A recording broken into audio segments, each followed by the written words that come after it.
Hello everyone, welcome to अध्ययन अध्यापन। तो बात करेंगे बिहार एसटीईटी एग्ज़ाम 19 मई का फर्स्ट शिफ्ट का पेपर एनालिसिस करेंगे और देखेंगे कि कहाँ कहाँ से प्रश्न पूछे गए थे, किस प्रकार के प्रश्न पूछे गए थे। यहाँ पर जितने भी प्रश्न प्राप्त हुए हैं आज के पेपर का वो मैं बताने का प्रयास कर रही हूँ। इवनिंग तक हो सकता है कि और भी ज़्यादा प्रश्न मिल जाए तो उसका वीडियो भी मैं अपलोड कर दूँगी। यहाँ पर एक इम्पॉर्टेंट बात, कल के पेपर में से बहुत सारे प्रश्न आज के एग्ज़ाम में पूछे गए हैं। तो अगर आपने कल का एनालिसिस वीडियो नहीं देखा है तो ज़रूर देखिए, डिस्क्रिप्शन में मैं उसका लिंक दे दूंगी, आप उस वीडियो को ज़रूर देखें क्योंकि बहुत सारे प्रश्न ऑनलाइन एग्जाम में रिपीट होते हैं। तो चलिए देखते हैं किस प्रकार के प्रश्न पूछे गए थे। प्रश्न का लेवल मॉडरेट रहा है। तो यहाँ पर देखिए, बिरसा मुंडा का जन्म कब हुआ था। तो यहाँ पर बात करें तो 15 नवंबर 1875 जो है यहाँ पर बिल्कुल करेक्ट ऑप्शन था। इसके अलावा यहाँ पर अगर जाने तो बिरसा मुंडा क्या था, एक भारतीय आदिवासी स्वतंत्रता सेनानी था और मुंडा जनजाति के लोक नायक थे। तो ये थोड़ा सा यहाँ पर मैंने ऐड कर दिया है। इसके बाद अगर बात करें तो मोपला विद्रोह कब हुआ था। तो विद्रोह से संबंधित प्रश्न पूछे जा रहे हैं, आप लोग और भी पढ़कर जाएं लेकिन इसे ज़रूर याद रखें। 20 अगस्त 1921 को ये विद्रोह हुआ था। उसके बाद पूछा गया कि हीराकुंड बांध जो है वो कहाँ पर स्थित है। तो ये उड़ीसा में है। और अगर थोड़ा सा इसके बारे में और हम जानें तो देखिए, ये संबलपुर से 15 किलोमीटर दूर है। 1957 में महानदी पर निर्मित यह बांध संसार का सबसे बड़ा एवं लंबा बांध है। इसकी कुल ऊंचाई जो है, कुल लंबाई 15.8 किलोमीटर है। तो ये कुछ एडिशनल पॉइंट है, इसको भी अच्छे से याद रखिए। इसके बाद देखिए, संधि से संबंधित प्रश्न पूछा जा रहा है कि पेरिस की संधि कब हुई थी। तो यहाँ पर 10 फरवरी 1763 ईस्वी जो था, यहाँ पर बिल्कुल करेक्ट ऑप्शन था। इसके बाद अगर बात करें तो विद्युत आवेश का मात्रक क्या होता है। तो कूलम्ब होता है। तो ये बिल्कुल सही हो जाएगा। राज्यसभा का कार्यकाल कितने वर्षों का होता है। तो 6 वर्षों का होता है। तो बिल्कुल यहाँ पर 6 यहाँ पर सही ऑप्शन होगा। यूएनओ का फुल फॉर्म पूछा गया था, तो यूनाइटेड नेशन ऑर्गेनाइजेशन होगा, यानी कि संयुक्त राष्ट्र संगठन। इसके बाद अगर बात करें तो यहाँ पर विद्युत धारा का एसआई मात्रक क्या है वो पूछा गया था। तो एम्पियर है। इसके बाद चेरो जनजाति कहाँ की रहने वाली है, या यहाँ पर पूछ दे चेराव जनजाति, चेराव या चेराव पूछ दे तो एक ही बात है। ये जनजाति मुख्य रूप से झारखंड में पाया जाता है।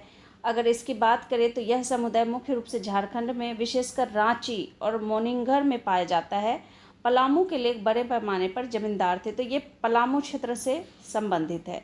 इसके बाद अगर बात करें तो यहाँ पर पूछा गया था कि गौरवपूर्ण क्रांति कब और कहाँ हुई थी। तो क्रांति से संबंध है। यहाँ पर बात करें तो इंग्लैंड सही ऑप्शन होगा। और थोड़ा सा अगर हम इसको डिटेल में जानना चाहें तो देखिए, 1688 की क्रांति जिसने राजा जेम्स द्वितीय को अपदस्थ कर विलियम तृतीय और मैरी द्वितीय को इंग्लैंड की गद्दी पर बिठाया। कभी कभी इसे गौरवशाली या रक्तहीन क्रांति भी कहा जाता है। ठीक है, तो ये इस प्रकार से यहाँ पर पूछा जा रहा है। इसके बाद अगर बात करें तो वास्को डी गामा भारत कब आया था। तो ये आया था 20 मई 1498 ईस्वी में। इसके बाद नेक्स्ट देखिए, रेड डाटा बुक का संबंध किससे है। तो रेड डाटा बुक से संबंधित प्रश्न पूछा गया था। तो रेड डाटा बुक जो है एक दस्तावेज होता है जो किसी देश या राज्य में जानवरों, पौधों और कवक की सभी लुप्त प्राय प्रजातियों का क्या रखता है, रिकॉर्ड रखता है। ठीक है, तो जो बड़े पैमाने पर विलुप्त हो रहा है वो प्रजातियां अब देखने को नहीं मिल रहा है, चाहे वो पौधे की हो, जानवर की हो, या कवक की हो, या पक्षियों की हो। तो ये रेड डाटा बुक जो है इसमें इन्हीं सब का डिटेल रखा जाता है।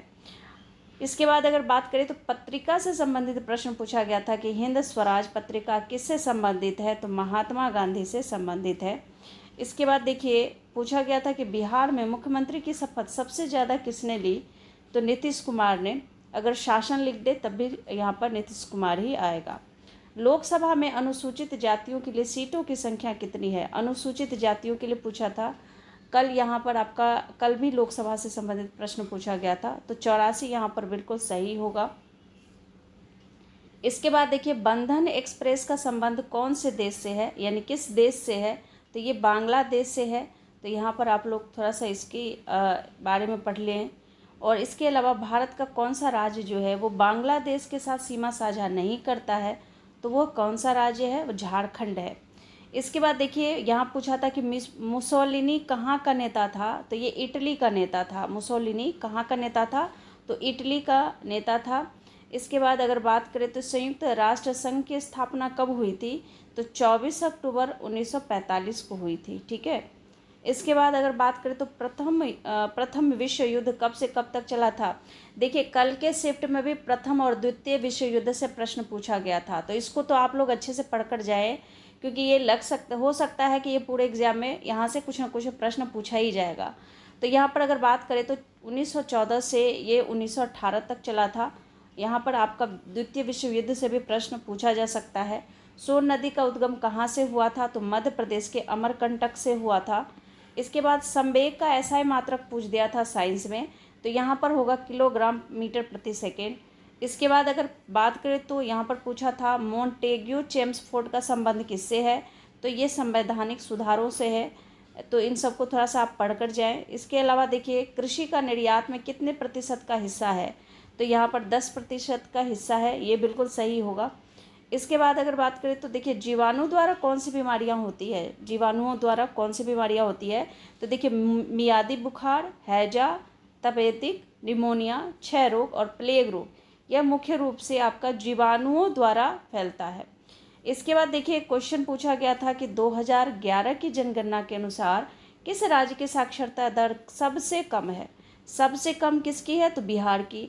अगर यहीं पर पूछ दे कि सबसे ज़्यादा साक्षरता दर किस राज्य की है, तो ये है आपका कौन सा राज्य है, ये राज्य है आपका कौन सा, केरल। ठीक है। तो सबसे ज़्यादा अगर पूछते तो केरल, सबसे कम अगर पूछे साक्षरता दर तो बिहार होगा। इसके बाद नेक्स्ट देखिए पूछा था कि संजय गांधी जैविक उद्यान कहाँ स्थित है। देखिए वनों से संबंधित भी प्रश्न पूछा गया था, तो इस वन को आप अच्छे से पढ़ लीजिएगा। बिहार में किस प्रकार के वन पाए जाते हैं, तो इसको भी पढ़ ले। तो यहाँ पर अगर बात करें संजय गांधी जैविक उद्यान का, तो ये पटना बिल्कुल सही होगा। इसके बाद अगर बात करें तो बास्केटबॉल में खिलाड़ियों की संख्या पूछी थी कि कितनी होती है, तो यहाँ पर 5 जो था वो बिल्कुल सही था। इसके बाद देखिए 2011 की जनगणना के अनुसार किस राज्य का जनसंख्या घनत्व सबसे ज़्यादा है, तो ये बिहार का है, सबसे ज़्यादा बिहार का है।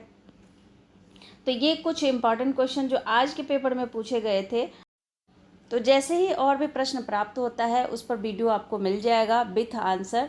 तो यहाँ पर जितने भी प्रश्न है, जितने भी एनालिसिस वीडियो यहाँ पर दिए जाते हैं उसको ज़रूर पढ़कर जाएं, क्योंकि आपका सीबीटी मोड में एग्ज़ाम हो रहा है। ऑनलाइन एग्ज़ाम में बहुत सारे प्रश्न रिपीट होते हैं। तो मिलती हूँ अगले वीडियो में, तब तक आप लोग अपनी तैयारी अच्छे से कीजिए। तब तक के लिए thank you and thanks for watching.